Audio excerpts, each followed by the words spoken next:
저희는 매주일 산상수훈의 말씀을 통해서 예수님께서 우리에게 가르치시는 성도의 삶, 그리스도의 삶을 배우고 있습니다.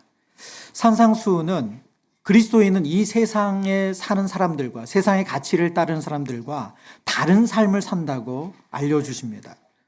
그래서 예수님 그것을 더 나은 의, 더 높은 차원의 의를 추구하는 삶이다, 이렇게 설명해 주셨어요. 그런데 우리의 현실 속에서 산상수훈의 말씀을 그대로 적용하려고 하면 우리 안에 질문이 생깁니다. 정말 이것이 가능할까 하는 그런 고민이 돼요. 특별히 오늘의 말씀, 우리가 보통 생각하는 정의와 공의의 개념을 완전히 뛰어넘습니다. 단순히 그 법을 지키는 것을 넘어서 예수님이 원하시는 새로운 방식의 사랑을 우리에게 알려주시거든요. 오늘 본문에서 말씀하시는 내용을 딱 한 문장으로 조린다면 복수하지 말고 사랑하라는 거예요. 복수하지 말고 사랑하라. 여러분, 이것이 가능할까요? 오늘 이 질문을 가지고 예수님이 우리에게 원하시는 사랑의 기준이 무엇인지를 저희가 함께 깨달으면서 우리의 삶에 주시고자 하는 그 하나님의 은혜를 저희가 누리기를 원합니다. 출애굽기와 레위기에 하나님은 공의를 실현하기 위해서 보복법이라는 것을 만들어 주셨어요. 눈에는 눈, 이에는 이. 우리에게 너무나도 익숙한 이 문장. 이거는 뭐 신앙생활 안 하는 분도 알고 있는 이 문장이 보복법의 핵심입니다. 그 내용을 한번 보면 출애굽기 21장 23절부터 25절의 내용인데요. 그러나 다른 애가 있으면 갑되 생명은 생명으로, 눈은 눈으로, 이는 이로, 손은 손으로, 발은 발로, 된 것은 된 것으로, 상하게 한 것은 상함으로, 때린 것은 때림으로 갚을지니라. 여러분 지금 읽으신 것처럼 똑같죠. 가해한 것에 대해서 똑같은 것으로 갚으라는 말이에요. 생명은 생명, 눈에는 눈, 이는 이, 발은 발, 손은 손, 된 것은 된 것으로. 그래서 이 말씀을 동해보복법이라고 해요. 같은 해로 복수한다, 보복한다는 거예요. 갚는다는 뜻입니다. 가해한 자가 입힌 손해만큼만 처벌하는 것이 성경이 말씀하시는 보복법의 핵심입니다. 그럼 하나님께서 이스라엘 공동체에게 왜 이 말씀을 주셨는가? 크게 세 가지 이유가 있는데요. 첫 번째는 개인의 복수를 막고 공정한 법적 절차를 보장하시기 위해서 이 보복법을 주셨어요. 두 번째는 과잉 처벌, 가혹한 보복을 방지하기 위해서 이 보복법을 주셨습니다. 그리고 세 번째는 공동체 질서를 유지하고 또 다른 범죄를 예방하기 위해서 이 보복법을 그들에게 제정해 주신 거예요. 가해에 대한 처벌을 하지 않는다면 악한 일이 계속해서 벌어지겠죠. 그래서 처벌이 필요합니다. 처벌은 또 다른 범죄를 예방하는 데 필수적이죠. 그러나 그 처벌이 개인적인 복수나 감정적으로 진행되고 또 더 나아가서 무제한적으로 진행되는 것을 막기 위해서 바로 이 보복법을 만들어 주셨다는 거예요. 그런데 예수님 당시의 종교 지도자들은 이 보복법을 자신들의 사적인 보복의 근거로 삼았어요. 내가 누군가에게 해를 당했다. 내가 누군가에게 나쁜 말을 들었다. 내가 누군가에게 모욕을 받았다. 그것에 대해서 복수할 수 있는 근거로 이 말씀을 사용했다는 겁니다. 근데 예수님은 오늘 말씀을 통해서 이스라엘에게 이 보복법을 주신 그 근본적인 정신은 거기 있지 않다는 거예요. 그 보복법을 주신 그 예수님의 사랑의 정신, 하나님의 사랑의 정신에 대해서 오늘 말씀을 우리가 함께 나누길 원합니다. 저는 말씀을 묵상하면서 오늘 이 시대에도 이 말씀이 우리에게 유효한가, 왜 필요한가를 계속 생각하게 됐거든요. 여러분, 운전하시면서 화가 나실 때가 있으시죠? 지금 딱 보시면 화 안 내실 것 같은 얼굴이신데 운전대만 잡으면 달라지는 경우가 있잖아요. 한 해에 보복 운전으로 인해서 생기는 사고 접수가 5천 건이래요. 그러니까 이거는 접수된 건수예요. 일어난 것이 아니라 그게 5천 건이래요. 한 해 동안. 그러니까 통계에 다 잡을 수 없다고 하더라고요. 근데 여러분, 그런 보복 운전대만 잡으면 그렇습니까? 아니요. 사실은 사회면 기사에 보면 이 보복과 관련된 범죄, 끔찍한 범죄들이 종종 우리를 정말 너무너무 놀라게 합니다. 이것이 우리 사회의 모습이죠. 이러한 시대를 살아가는 우리에게 하나님께서 우리를 교회, 성도로 불러주셨어요. 세상 사람들과 같이 똑같은 방법으로 보복하며 사는 삶이 아니라 다른 삶을 살라고 저와 여러분을 소금과 빛으로 불러주셨습니다. 그럼 어떻게 사는 것이 예수님을 닮아서 다르게 사는 것인가? 오늘 그 첫 번째로 성경은 이렇게 말씀하세요. 복수하지 말라는 거예요. 복수하지 마라. 오늘 본문의 38절, 39절의 말씀을 제가 한 번 더 읽습니다. 또 눈은 눈으로, 이는 이로 갚으라 하였다는 것을 너희가 들었으나 나는 너희에게 이르노니 악한 자를 어떻게 하라고요? 대적하지 말래요. 악한 자를 대적하지 말래요. 예수님의 보복법에 대한 해석은 뭐냐? 되갚아주는 거, 그거 우리가 할 일 아니라는 거예요. 출애굽기 24장에 예수님께서 이스라엘 백성들에게 이 보복법을 주시면서 그 실제적인 적용의 예를 하나님께서 설명해 주셨어요. 출애굽기 21장입니다. 21장 26절 27절인데요. 말씀을 보면 사람이 그 남종의 한 눈이나 여종의 한 눈을 쳐서 상하게 하면, 그러니까 이제 우리 앞에서 배웠죠. 눈에는 눈이잖아요. 근데 그러면 그에 대해서 뭐라고 설명하십니까? 그 눈에 대한 보상으로 그를 놓아줄 것이며 그 남종의 이나 여종의 이를 쳐서 빠뜨리면 그 이에 대한 보상으로 그를 놓아줄지니라. 눈에는 눈, 이에는 이로 하면 똑같이 가해한 주인의 이를 부러뜨려야 되고 그 눈을 상하게 해야 되는데 실제적인 그 적용은 어떻게 진행됐습니까? 그 노예를 놓아주는 거예요. 자유케 하는 거예요. 그래서 이 본문을 해석하는 성경학자들이 이 본문을 가지고 이렇게 설명을 해요. 보복법, 이 동일한 가해를 하는 것, 더 과한 처벌을 하지 않도록 하나님 말씀하셨는데 실제로 이것은 당시 사람들이 적용할 때는 손상이나 상해에 대한 보복이 금정적 벌칙이나 혹은 손해배상금으로 대체되었다고 해석을 하는 거예요. 그러니까 실제로는 내가 이 종이 자신의 눈이 상했고 자신의 이가 부러졌어요. 그거를 가지고 주인에게 똑같은 가해를 하는 것으로 인해서 자신이 얻는 것이 없죠. 그래서 그 사람이 자유를 얻었던 것처럼 이 상해에 해당하는 이런 많은 경우에 있어서 실제로는 손해배상금을 대체하는 것으로 진행되었다는 거예요. 살인의 경우를 제외하면 육체적인 처벌보다는 다른 형태의 보상이 이루어졌다는 것이 신학자들의 일반적인 해석입니다. 그러면 이 복수하지 말라는 예수님의 말씀은 사람들이 마음대로 죄를 지어도 그냥 무한정으로 내버려 두라는 뜻일까요? 그 사람들이 죄 지은 거에 대해서 그냥 돈으로 보상하면 끝입니까? 그거 내버려둬도 괜찮습니까? 절대 그렇지 않죠. 백금산 목사님이 이 산상수훈을 해석한 책을 쓰셨는데요. 예수님처럼 살 수 없을까라는 책에서 이 본문을 이렇게 설명하세요. 사람들이 마음대로 죄를 지어도 그냥 무한정 내버려 두라는 것일까? 절대 그런 것이 아니다. 예수님의 말씀은 악에 대한 심판과 정의를 하나님께서 국가의 권위 아래 두셨음을 다시 한번 상기시켜 주는 것이다. 국가가 해야 할 가장 중요한 기능 중에 하나는 세상에 이렇게 범죄가 만연하지 않도록 막는 것이다. 그러나 예수님은 성도들이 개인적인 차원에서 복수를 해서는 안 된다고 말씀하신다. 개인적인 차원에서 복수, 지금 예수님이 그것은 성도의 삶이 아니라는 거예요. 그리스도인의 모습이 아니라는 거예요. 그 죄에 대한 심판, 정의는 국가와 하나님이 그것을 하실 거라는 거예요. 구체적인 성경의 예를 한번 볼까요? 창세기에 보면 야곱의 아들들 중에 복수에 대해서 알려주는 아주 중요한 사례들이 있습니다. 첫 번째는 야곱의 딸 디나죠. 디나가 이제 가나안 땅에 야곱의 가족이 온 이후에 세겜이라는 지역에서 그들이 정착을 하게 되는데 디나가 이 세겜 땅의 사람들을 구경하기 위해서 나갔어요. 그런데 그곳에서 험한 일을 당하죠. 하몰의 아들 세겜에게 겁탈을 당합니다. 욕보인 거죠. 그리고 그 소식을 이 오빠들, 그 형제들이 다 알게 됐어요.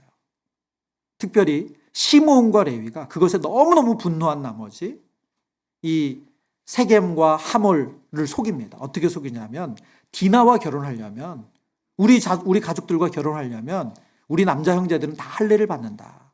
그래 너희도 할례 받아야 된다. 결혼을 명분 삼아서 할례를 받게 하죠. 그리고 그들이 가장 고통스러워하는 날을 잡아가지고 칼을 가지고 가서 세겜의 모든 남자들을 죽이고 하몰과 세겜도 죽여요. 여동생 겁탈당한 것 이유로 그 모든 남자를 죽이는 아주 끔찍한 복수를 합니다.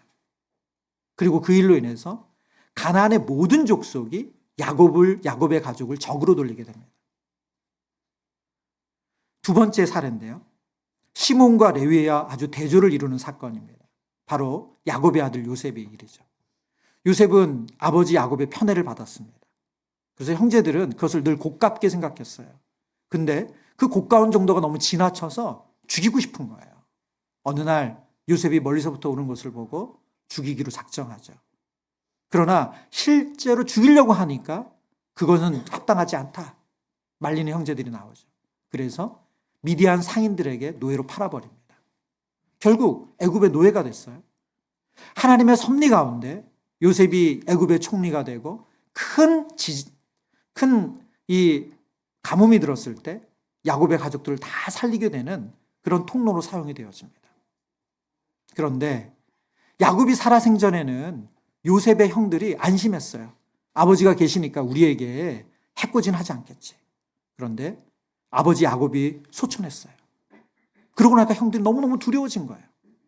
요셉이 마음 바꿔서 아버지 안 계시다고 우리가 이전에 행했던 대로 우리에게 갚아주면 어떡하지? 너무너무 두려웠어요. 창세기 50장의 말씀인데요. 우리 한번 볼까요? 창세기 50장 20절, 21절의 말씀 우리 같이 읽어보겠습니다. 당신들은 나를 해하려 하였으나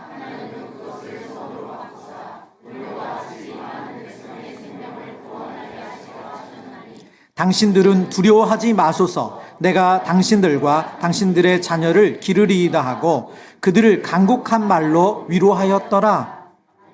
아멘. 지금 요셉이 뭐라고 말하고 있습니까? 복수에 대한 두려움. 그들이 한 행동이 있기 때문에 요셉이 그들을 가만히 두지 않을 것에 대한 그 두려움이 있는 그들에게 뭐라고 말해요? 난 당신들 해하지 않는다. 복수는 나의 선택지에 없다. 오히려 그 형들과 그 형들의 자녀까지도 선대하는 것이 창세기 50장의 마지막 결론이에요. 예수님께서 우리에게 시므온과 레위의 길이 아니라 요셉의 길을 우리에게 따르라고 말씀하시는 거죠. 우리가 살아가면서 현실에서 억울한 일 당할 때가 있습니다. 정말 보복하고 싶을 때가 있어요. 근데 그때 우리 주님이 우리에게 보여주시는 길은 보복하지 말고 사랑의 길을 선택하라는 거예요. 오늘 예수님은 더 나아가서 복수를 멈추는 것에 멈추지 말고 사랑하라고 말씀하시는데 그것이 두 번째 내용입니다. 적극적으로 사랑하라고 말씀하세요. 마태복음 5장 40절부터 42절의 말씀인데요. 또 너를 송사하여 속옷을 가지고자 하는 자에게 겉옷까지도 가지게 하며 또 누구든지 너를 억지로 오리를 가게 하거든 그와 함께 십리를 가고 너에게 구하는 자에게 주며 내게 꾸고자 하는 자에게 거절하지 말라. 예수님께서는 복수 참는 것, 그 사람의 해코지 안 하는 것, 갚아주지 않는 것, 그것이 예수님이 원하시는 그 보복법의 핵심이 아니라 더 적극적으로 사랑을 하는 거래요. 어떻게 해요? 속옷을 달라고 하면 겉옷까지 주고 오리를 가고자 하면 십리를 가래요. 이 말씀의 구체적인 내용을 살펴보면 당시의 이 의복, 이 천으로 만든 옷감은 귀한 재산이었습니다. 그러니까 우리는 속옷을 달라고 이게 말이 돼? 이런 여러분 그 지저분한 거를 뭐 그런 생각하시지만 당시는 그렇게 가난한 시대였기 때문에 이 옷이라는 것 자체가 재산적인 가치가 있었어요. 예수님이 십자가에 못 박혀 죽으실 때 로마 군인들이 예수님의 옷을 나눠 갔습니다. 근데 속옷은 통으로 짜가지고 제비 뽑아서 나눠 갖는 장면이 나와요. 그만큼 그걸 재산적인 가치가 있었던 거죠. 근데 그 속옷을 달라고 하는 사람에게 겉옷까지 주래요. 왜 겉옷을 얘기할까요? 당시 겉옷은 단순히 내 몸을 감싸는 의복만의 이 의미가 있는 것이 아니라 생명을 보존하는 너무나도 중요한 필수품이었어요. 그래서 구약의 율법으로 해가 지기 전에 겉옷을 저당 잡은 사람은 반드시 그 돈을 꾼 사람에게 그래서 옷이 없는 겉옷을 저당 잡힌 사람에게 옷을 돌려주어야 돼요. 왜냐하면 밤이 되면 기온이 떨어지기 때문에 겉옷이 없으면 그 사람은 생명을 지킬 수가 없어요. 그만큼 겉옷은 속옷과 비교해서 너무너무 중요한 물품이었어요. 그런데 속옷 달라는 사람에게 겉옷까지 내주라는 거예요. 오늘 성경이 또 어떤 말씀을 듭니까? 누구든지 오리를 가고자 하거든 그와 함께 십리를 갈아요. 이것은 당시 로마 군인들이 피지배 민족에게 사용했던 이 법 때문에 예수님이 이 말씀을 하시는 거예요. 이것을 앙가리아 법이라고 하거든요. 앙가리아 법. 그것은 로마 군인들은 당시 어느 나라를 가든지 그 피지배민에게 노역을 시킬 수 있어요. 근데 노역의 내용 중에 하나가 뭐냐면 1.5km 정도 되는 거리까지 그 군대의 짐, 군인들의 짐을 들게 하는 거였어요. 유대인들은 이게 아주 굴욕적이었습니다. 우리나라가 일제시대에 우리가 원하지 않지만 이름을 바꾸거나 또 다른 어떤 노역에 시달렸던 것이 너무 치욕적이고 굴욕적이었던 것처럼 유대인들에게도 이 로마 군인들이 시키는 이 일이 일 자체로 힘든 것을 떠나서 아주 굴욕적인 일이었어요. 그렇지만 어쩔 수 없었잖아요. 피지배 민족이니까. 그래서 오리 1.5km를 어쩔 수 없이 하는 거예요. 근데 여러분, 지금 예수님 뭐라고 말씀하시는 거예요? 억지로 1.5km 하는 것에 더해서 뭘 하라고요? 1.5km 더 하라는 거예요. 예수님의 가르침의 핵심이 뭡니까? 우리를 억울하게 하고 부당하게 대우했는데 그것에 대해서 복수하는 것이 아니라 적극적인 사랑을 보이라고 말씀하는 거예요. 그것이 이 땅의 성도의 삶이에요. 지금 저와 여러분의 얼굴 표정을 보니까 지금 나와는 상관없어. 계속 그 마음으로 난 그렇게 살고 싶지 않아. 여러분, 근데 예수님이 여기서 멈추질 않으세요. 어디까지 가시죠? 예수님이 원하시는 적극적인 사랑의 궁극적인 목표가 있어요. 43절과 44절이거든요. 본문 43절과 44절입니다. 또 내 이웃을 사랑하고 내 원수를 미워하라 하였다는 것을 너희가 들었으나 44절 함께 있습니다. 나는 너희에게 이르노니 너희 원수를 사랑하며 너희를 박해하는 자를 위하여 기도하라. 예수님의 사랑, 예수님이 보복하지 말고 사랑하라는 그 궁극적인 목표는 어디까지라고요? 원수를 사랑하는 데까지 가는 거예요.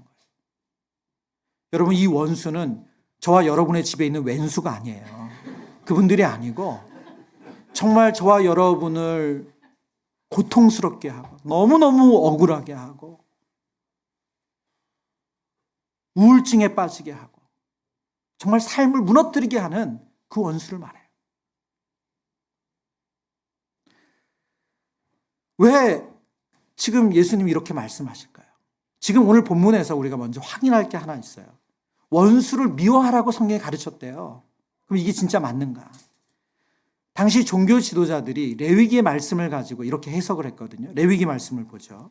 레위기 19장 18절 말씀입니다.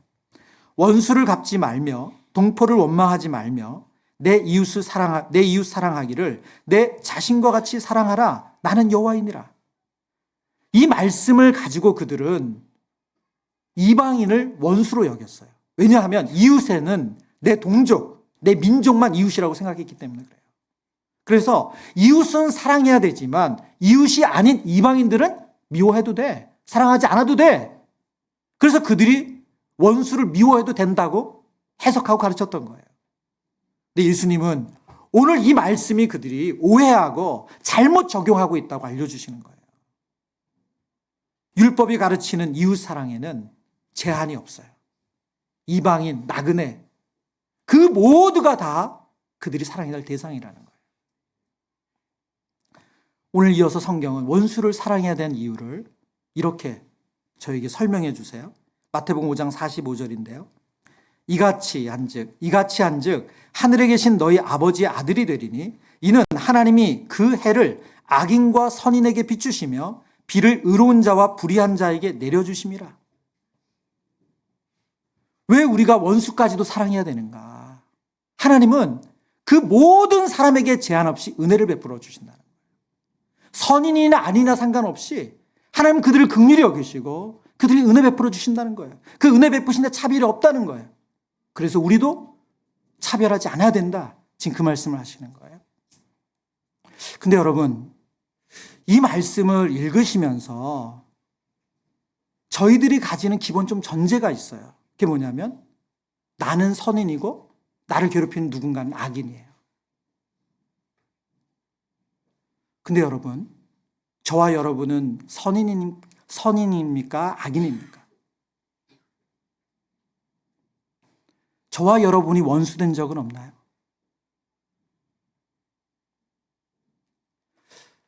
우리는 우리 스스로 이 말씀을 대할 때 내가 누군가를 용서하고 내가 누군가를 사랑하는 선인의 입장에서 이 말씀을 대하게 돼요. 그러나 저와 여러분도 누군가에게는 악인이에요. 누군가에게는 원수예요.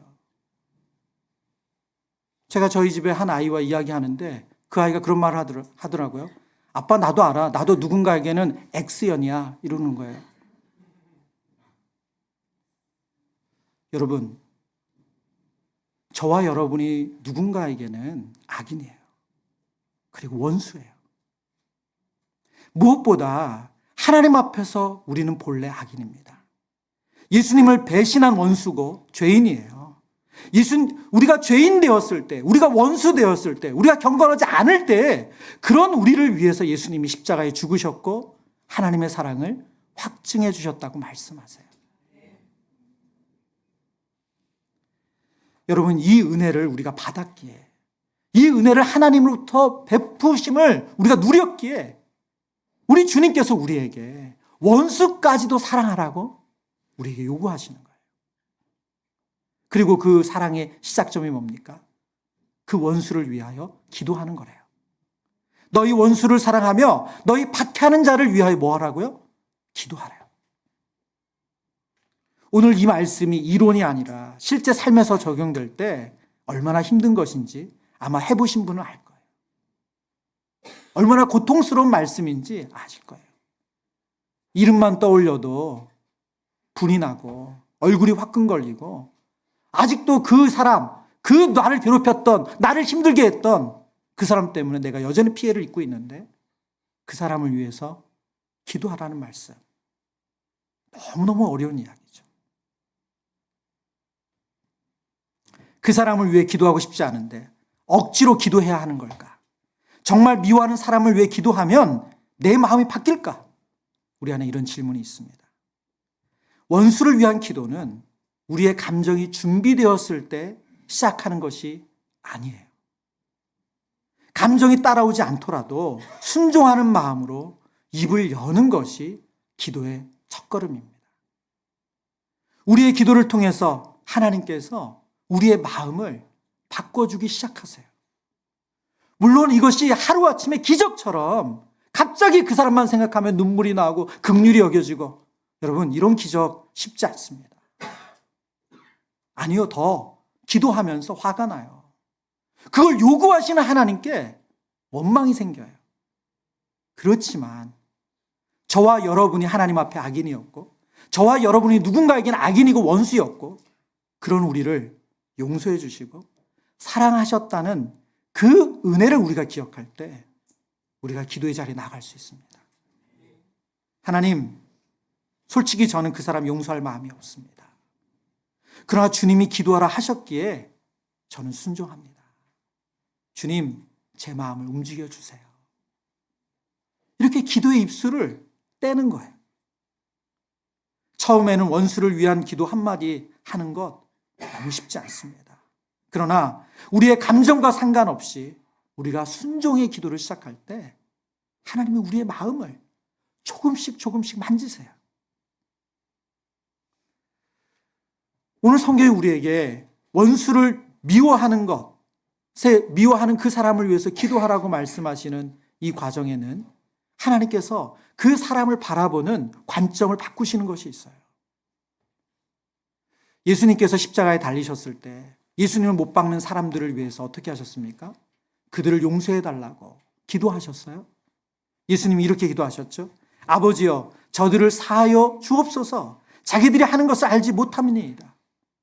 예수님을 본받았던 스데반 집사님이 사도행전에 보면 그를 돌로 쳐 죽이는 사람들을 위해서 똑같은 맥락으로 기도하셨어요. 주여, 이 죄를 그들에게 돌리지 마옵소서. 여러분, 어떻게 이게 가능할까요? 실제로 자신을 돌로 그리고 십자가로 고통스럽게 하고 죽이는 사람들에게 어떻게 그런 기도가 가능합니까? 예수님이니까, 스데반 집사님이니까 가능한 걸까요? 아니요. 그 대상을 바라보는 관점이 바뀌었기 때문에 그래요. 하나님 아버지의 마음으로 그 대상을 보기 때문에 그래요. 내가 보는 관점 악인, 내가 보는 관점 원수가 아니라 하나님의 관점으로, 하나님의 시선으로 그들을 보기 때문에 그 기도를 할 수 있다는 거예요. 그들이 회개했기 때문에 드리는 기도가 아닙니다. 오히려 그들은 여전히 악을 행하고 있지만 그들을 바라보는 예수님의 시선, 스데반의 시선이 하나님 아버지의 마음으로 그들을 보기 때문에. 지난 수요 예배 말씀이 정확하게 오늘 본문의 실제적인 예입니다. 다윗이 사울왕을 죽일 수 있는 절호의 기회를 잡았습니다. 사울왕은 수천 명의 군인들을 동원해서 다윗을 죽이기 위해서 혈안이 되어 있었어요. 다윗 입장에서 너무너무 억울해요. 왜요? 자신이 잘못한 것이 없거든요. 그런데 자신을 죽이기 위해서 정말 온갖 짓을 다 하고 다녀요. 그러다가 사울왕이 조용히 동굴에 혼자 있는 그 아주 너무나도 좋은 순간을 만나요. 다윗을 따르는 군인들이 뭐라고 말합니까? 이것은 하나님 주신 기회래요. 하나님께서 복수할 수 있는 기회. 당신이 갚을 수 있는, 정의를 행할 수 있는 기회를 하나님 주셨다. 다윗은 어떤 선택을 합니까? 사울왕을 죽인 것이 아니라 사울왕의 옷만 베죠. 그리고 나중에 사울왕에게 이야기를 해요. 여러분, 그 본문 속에서 다윗은 사울왕의 옷자락을 벤 거 가지고도 그의 마음이 힘들어합니다. 어떻게 이게 가능할까요? 자신을 한두 번도 아니고 수년을 쫓아다니면서 다윗이 광야로 피해 다녔던 시간이 최소한 13, 14년이거든요. 그렇게 자신을 고통스럽게 한 사람인데 어떻게 그 모든 걸 끝낼 수 있는 그 상황에서 그런 선택을 할 수 있죠? 하나님 아버지의 마음이 다윗에게 있었기 때문에.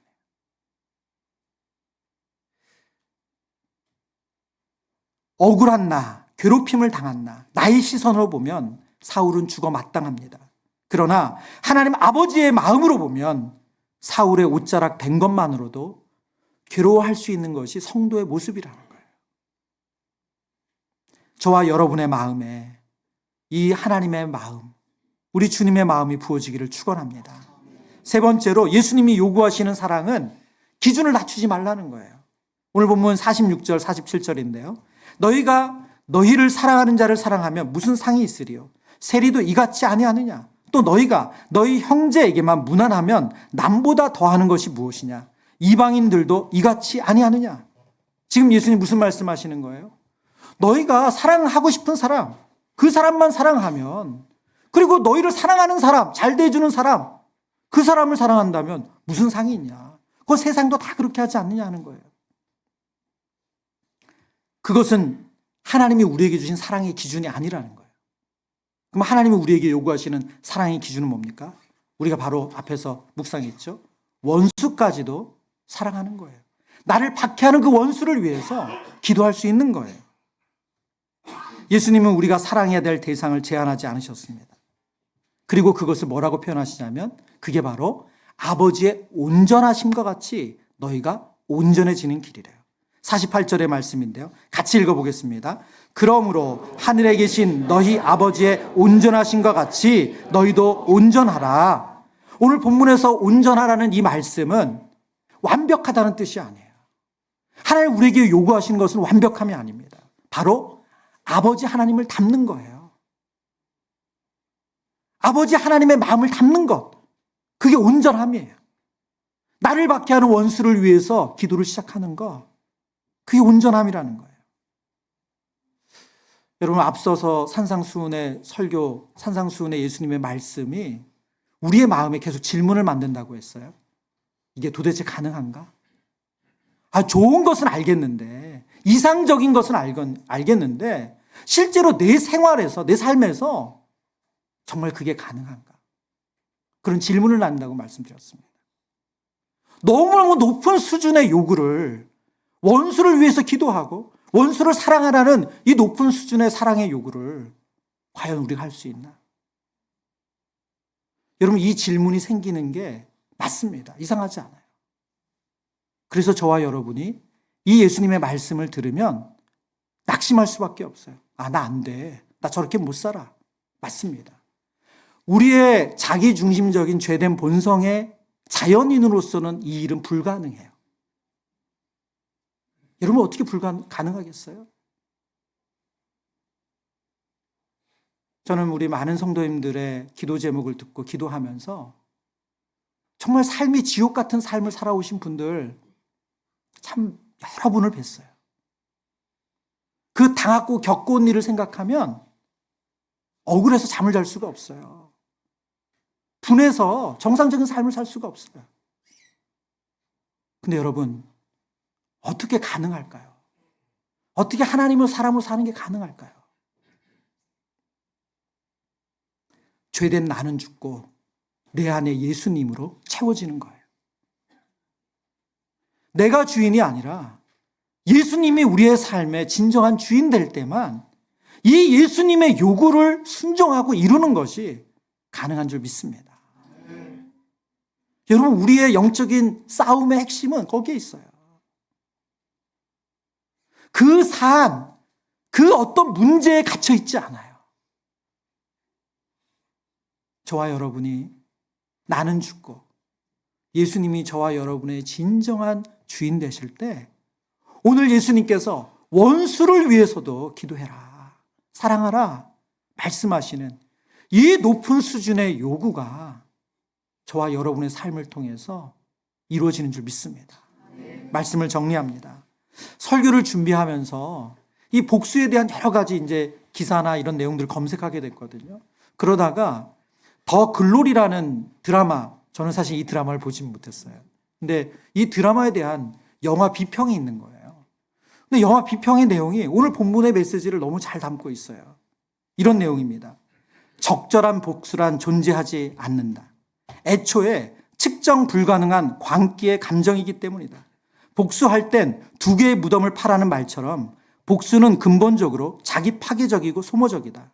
그만큼 제대로 된 복수를 달성하기 쉽지 않다는 뜻이기도 하다. 실상 복수를 통해 보상되거나 회복되는 건 없다. 그럼에도 우리는 최소한 두 가지 효용에 눈이 멀어 복수를 갈망한다. 여러분, 이게 성경 얘기가 아니에요. 이 영화에 대한 비평이에요. 뭐예요? 복수는 소모적이고 광기래요. 복수를 통해서 얻어지는 거 아무것도 없대요. 그런데 사람들이 복수를 한다는 거예요. 그 이유가 뭐냐? 두 가지로 분석을 했어요. 첫 번째는 하나는 감정 분출이다. 사적 영역에서 복수는 회복과 치유라기보다는 증오의 발산과 분노의 해소에 가깝다. 이런 이유로 복수는 언제나 넘치거나 모자랄 뿐 정확히 계산될 수 없다. 감정 분출, 그걸로 복수하는 거라는 거예요. 그런데 그것으로 회복되거나 치유되지 않는데요. 그러면서 이런 설명을 하세요. 그나마 근사치에 도달하는 유일한 길은 원시적인 형태의 정의, 바로 눈에는 눈, 이에는 이의 1:1 대응이다. 이 순간 복수는 사적 감정에서 공적인 기능으로 치환된다. 죄를 지으면 벌을 받는다는 최소한의 정의, 언젠가는 대가를 치른다는 사회적 안정장치라고 해도 좋겠다. 저는 이분이 말씀을 알고 그렇게 했는지 모르지만 성경이 말씀하시는 복수법에 대한 이 핵심적인 내용을 너무너무 잘 이해하셨어요. 여러분, 영리하고 합리적인 복수는 없습니다. 통쾌한 복수는 성립되지 않아요. 그것은 하나님이 우리에게 주신 영역이 아니에요. 정의와 심판은 하나님께서 하실 것입니다. 우리가 할 것은 무엇입니까? 복수가 아니라 사랑하는 거예요. 그리고 이 대목에서 우리는 기억해야 돼요. 나도 누군가에게는 악인이고 원수예요. 하나님의 은혜가 아니었다면, 긍휼이 아니라면 우리도 용서받지 못합니다. 복수를 내려놓고 원수를 위해 기도하고 그 기도를 통해 하나님의 사랑을 경험하는 성도님들 되시길 축원합니다.